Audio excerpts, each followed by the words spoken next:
Эфир Абхазского телевидения продолжает русская служба новостей. Добрый вечер. Сегодня в выпуске. С призывом объединиться в Сухуми прошел второй съезд партии АПСНА. Отработали эвакуацию. Сотрудники МЧС Абхазии провели учения в школе. Уже в 9-й раз Абхазская государственная капелла собирается на пасхальный фестиваль в Москву. Сегодня в Сухуми состоялся второй республиканский съезд политической партии АПСНА, главным лейтмотивом которого стала идея объединить и единство народа в целях дальнейшего успешного развития страны. Подробности в репортаже Ирины Аршба. 345 делегатов присутствовали на втором съезде политической партии АПСНА. Кроме того, в работе съезда приняли участие руководители ветеранских организаций, научного сообщества страны, было много молодежи.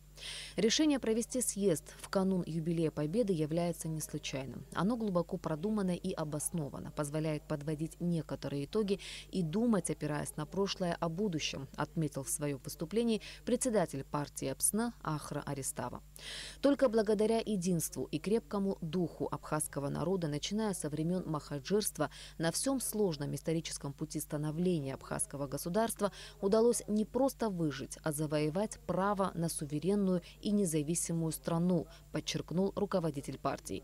Все успехи нашего народа в 20 веке связаны с тем, что всех связывала единая цель, тысячелетняя мечта восстановить абхазскую государственность, и однозначно именно единство позволяло осуществить и реализовать чаяния нашего народа.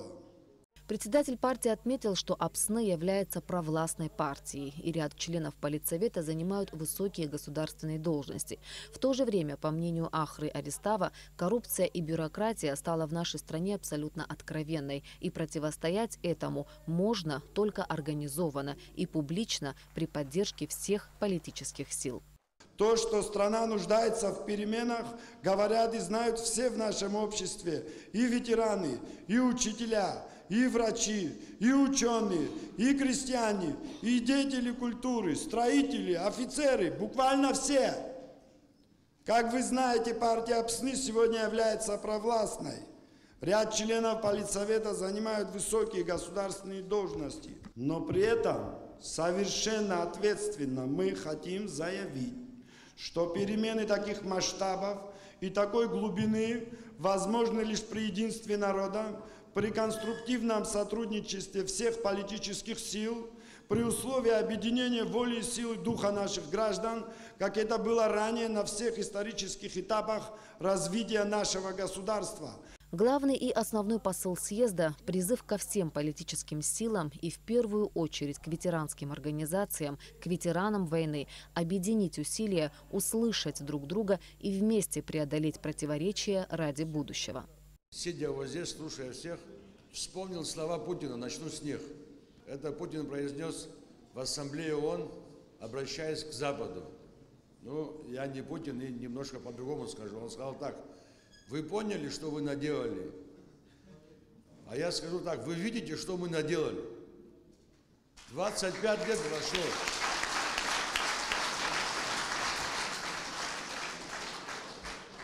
25 лет прошло. Что случилось с нами? Почему мы не смогли объединиться? Капитализм – это не наш строй. И демократия тоже не наш строй. У нас всегда была Апсвара, должно и остаться Апсвара.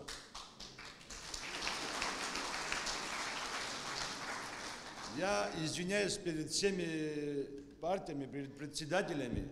Нужна одна партия в Абхазии. Не нужно Арва, не нужно Абаш. Это мое понятие. Пускай будет Апсвара, и все будем его придерживаться. Все могут это соблюдать. Это образ жизни. Оно трудно не будет никому. Все выступавшие на съезде говорили об одном – объединении и единстве, о том, что наступил момент, когда необходимо, отбросив все разногласия и обиды, выработать общую концепцию по выходу из сложной общественно-политической и социально-экономической ситуации в стране. Людям нужна дорожная карта по выходу из кризиса. Все эти горячие лозунги и взаимные обвинения, длящиеся на протяжении десятилетий, ничего, кроме разложения нашего общества, нам не приносят.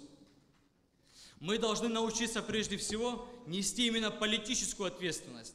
В особенности это касается руководителей общественных объединений. Ответственность – это та цена, которую должен платить каждый государственный и общественный деятель.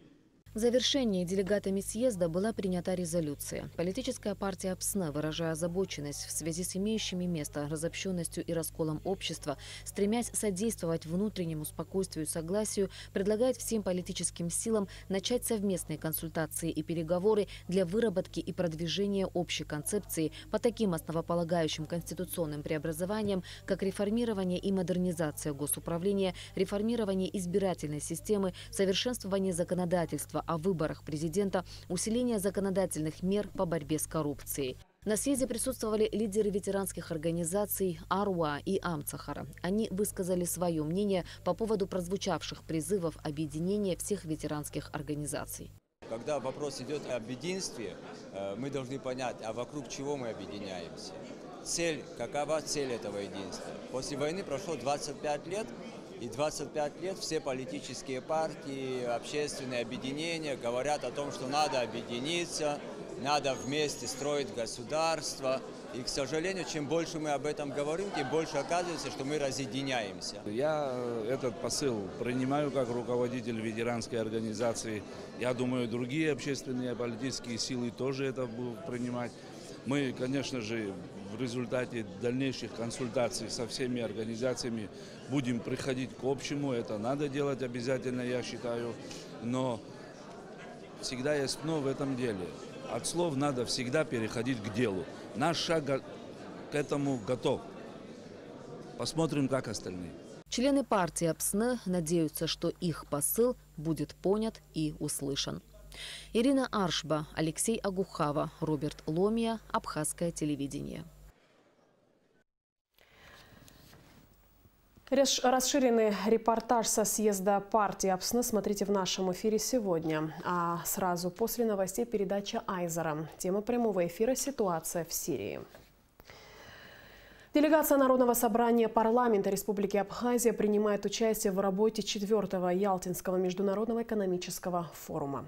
В этом же форуме принимает участие делегация Министерства экономики Абхазии во главе с министром Адгура Мардзинова.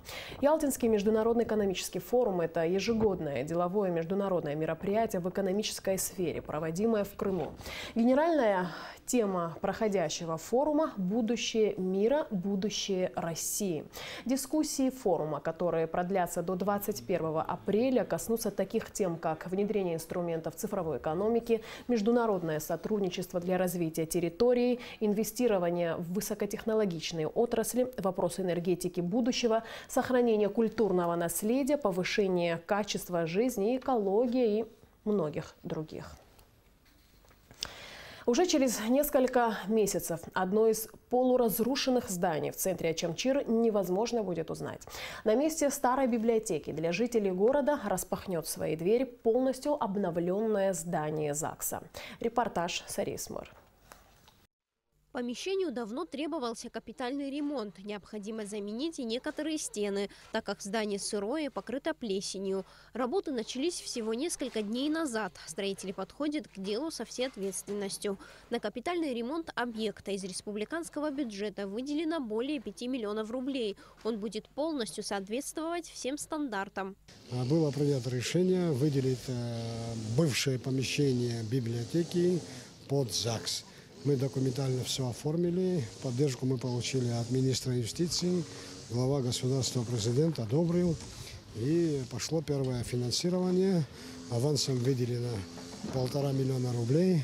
Это достаточно для того, чтобы провести те необходимые подготовительные работы, а дальше по мере освоения будут отпускаться средства на основании уже утвержденной сметы через управление капитального строительства Кабинета министров.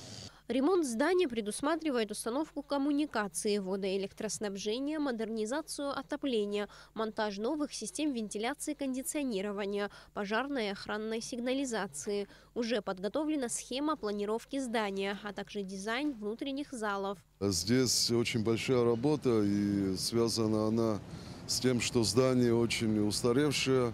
На данном этапе сейчас происходят подготовительные работы, это очистка, это ребята ломают сейчас ненужные стены, проемы, для того, чтобы установить первые оконные блоки. Надо будет полностью отбивать штукатурку до кирпича. То есть верхнюю часть надо укреплять ригелями. Вот основная сложность. А сложности отделки там практически нету. Все послевоенное время работники ЗАГСа были вынуждены ютиться в одном из кабинетов администрации города, условия которого никак не соответствуют стандартам. Здесь даже негде хранить архивную документацию, а ведь многим документам уже около 100 лет. А расписывать молодоженов в этом помещении вовсе не представляется возможным. Именно поэтому часто сотрудники ЗАГСа устраивают торжества в Доме культуры. В наше время все молодые пары, вступающие в брак, хотят проводить торжественные регистрации. Торжественные регистрации должны проводиться в красивом, светлом помещении. Поэтому, так как наше помещение абсолютно не соответствует, мы договорились с отделом культуры Логуа и проводим торжественные регистрации в нашем Доме культуры. Пары, которые желают проводить регистрации на выезде, естественно, мы стараемся угодить и выезжаем, и проводим также и торжественные регистрации. Ближе к осени полностью обновленное здание уже будет готово принять первых молодоженов. Сария Смыр, Астамур Гожба, Абхазское телевидение. В рамках подготовки к курортному сезону главой администрации Сухума Адгурам Харази было принято решение о демонтаже ветхих, нефункционирующих или самовольно установленных торговых объектов, расположенных в центральной части города. Управление архитектуры и землеустройства столичной администрации подготовило список объектов, подлежащих демонтажу, от района турбазы до центрального рынка. Процесс демонтажа продолжился и сегодня. Городские службы продолжают демонтаж ветхих строений, которые очень сильно портят облик города. За 2 дня уже демонтировано около 15 киосков. Для этого была задействована специальная техника, которая позволяет перенести объекты без повреждений, чтобы в будущем их могли использовать в обновленном виде. Владельцев этих киосков администрация Сухума ранее предупредила о предстоящем демонтаже. Также было опубликовано соответствующее распоряжение. Информация была донесена до населения. Но когда уже приступили к самому демонтажу киосков, некоторые владельцы пытались воспрепятствовать этому. Другие просили дать им еще отсрочку. В этом году мы исправляем 25-летие нашей победы. По этому поводу президент нас несколько раз собирал, проводил совещания и поручил всем городам привести соответствующий облик всех города и районы. И в связи с этим мы решили усилить эту работу и окончательно убрать все эти бесхозные будки, магазины и, соответственно, привести город в соответствующее состояние. Мы заранее известили всех хозяев, но мало кто откликнулся. Те, которые не откликнулись, все мы убираем, но бывает, что во время, когда машины подъезжают, когда его начинают ту или иную будку убирать, появляется хозяин, начинаются просьбы оставить будку и так далее. Некоторые просят просто дать время, 2-3 дня мы сами уберем, хотим использовать материалы, из которых эта будка сделана. Но мы идем навстречу людям, понимаем их материальное положение, поэтому даем возможность самим разобрать и снести это помещение. Я думаю, что в течение недели, 10 дней мы эти вопросы все отрегулируем и решим. Стоит отметить, что столичная администрация занимается именно демонтажом старых киосков, а не их сносом. Все демонтированные постройки будут находиться 2 месяца в столичном спецавтохозяйстве. Если в течение этого времени владельцы обратятся в столичную администрацию, чтобы забрать демонтированные постройки, то они смогут это сделать, заплатив за демонтаж и перевозку киосков. Но если за отведенный срок никто не объявится, объекты подлежат утилизации. На Сухумской набережной в летний период наблюдается немалое количество торговых построек. Столичная администрация старается идти навстречу населению и дает возможность людям подзаработать в летний период. Но и владельцы торговых точек должны соблюдать правила. Мы даем им на 3 месяца разрешение вот на летний период, чтобы они там ставили будки, и потом осенью, значит, заставляем убирать. Но не все добросовестно убирают, поэтому городу приходится своими силами это делать.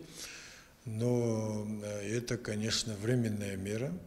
Мы идем к тому, чтобы вот в прошлом году мы 3 договора заключили с инвесторами, по которым им выделены были определенные участки, где они строят или уже построили объекты торговли, маленькие объекты, сборно-разборные. И мы будем идти к тому, чтобы все ставили именно такие. В скором времени Управление архитектуры администрации города Сухум приступит к разработке общего образца киосков, расположенных в черте города, которые не будут портить облик столицы. Алика Трапш, Тимур Гулгохи, Абхазское телевидение. Сотрудники МЧС Абхазии провели очередные учения. На этот раз в школе. Спасатели отработали план эвакуации и потушили условный очаг возгорания. Смотрите материал пресс-службы МЧС. Сотрудники МЧС провели учения по пожарной безопасности в средней школе номер 5 города Сухум. В ходе планового мероприятия спасатели прочитали школьникам лекции о причинах возникновения пожара, приемах тушения очага возгорания и о том, как правильно покидать помещение или здание в случае пожара. По словам директора школы Лианы Хварския, работа по пожарной безопасности в учебном заведении проводится ежегодно. Каждый год в апреле мы проводим подобные учения. У нас 730 учеников, и каждый из них должен знать, как себя вести при пожаре, куда бежать в подобной ситуации, сказала директор школы.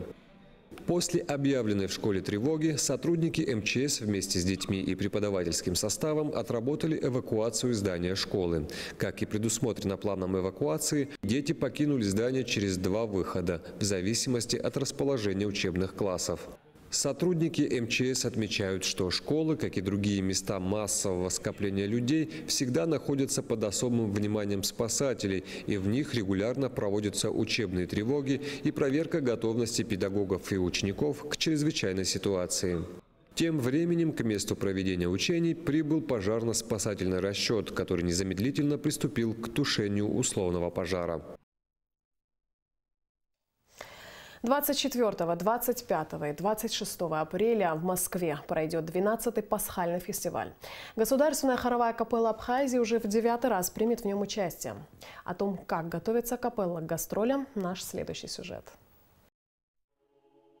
Московский пасхальный фестиваль за время своего существования стал одним из крупнейших музыкальных проектов России. В 2003 году при поддержке президента России Владимира Путина фестиваль стал международным. Участие в нем принимают коллективы из России, Абхазии, Белоруссии, Армении, Швеции, Греции, Финляндии и многих других стран. Ежегодно мероприятие собирает сотни тысяч зрителей. Абхазия принимает участие в фестивале в этом году в 9-й раз. Концертная программа разделена на несколько частей. Имеем 3 концерта в Москве, в заповеднике, в музее-заповедник имени Царицына и в храме. Еще такой один благотворительный концерт. Что у нас всегда происходит, такое мероприятие, благотворительные концерты. По словам художественного руководителя капеллы Норы Аджинджел, для всего коллектива самым главным является то, что с московской сцены будет звучать абхазская музыка. Репертуар, естественно, пасхальный фестиваль, духовная музыка. И всегда не католическая, православная духовная музыка. Это русская духовная музыка, абхазская духовная музыка, абхазское старинное песнопение, литургическое христианское песнопение VI века. Естественно, героические песни, произведения абхазских композиторов.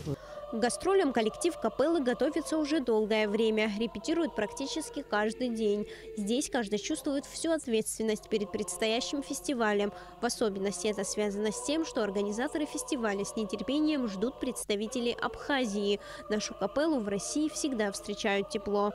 Царес Мыраставур Гожба, Абхазское телевидение. Сегодня в Абиги состоялась успешная защита кандидатской диссертации Эраста Агумава на тему становления независимого абхазского государства в послевоенный период 1992-1993 годов. Объектом диссертационного исследования соискателя являются процессы, протекавшие во внутренней и внешней политике республики. В период формирования независимого государства с конца 80-х годов 20-го столетия и до принятия акта государственной независимости Республики Абхазия в 1999 году. Научный руководитель Эраста Агумава профессор Станислав Лакоба. Официальными оппонентами являлись доктора исторических наук Юрий Анчабадзе и Аслан Авицба. Утверждены даты экзаменов для кандидатов, поступающих в российские вузы по квотам через представительство Россотрудничества. Экзамены будут проходить в АГУ. 23 апреля абитуриенты будут сдавать математику, 24 апреля – химию, 25 – обществознание, 27 – русский язык. Начало всех экзаменов – 10 часов. 26 и 28 апреля состоится комиссия по апелляции. По всем вопросам обращаться по телефонам 223 33 53, 223 33 54. И сейчас о погоде. По сообщению Гидромедцентра, завтра в Абхазии будет облачно, временами дождь, возможно гроза. Температура воздуха ночью плюс 7-12, днем 10-15 тепла. Температура морской воды плюс 13.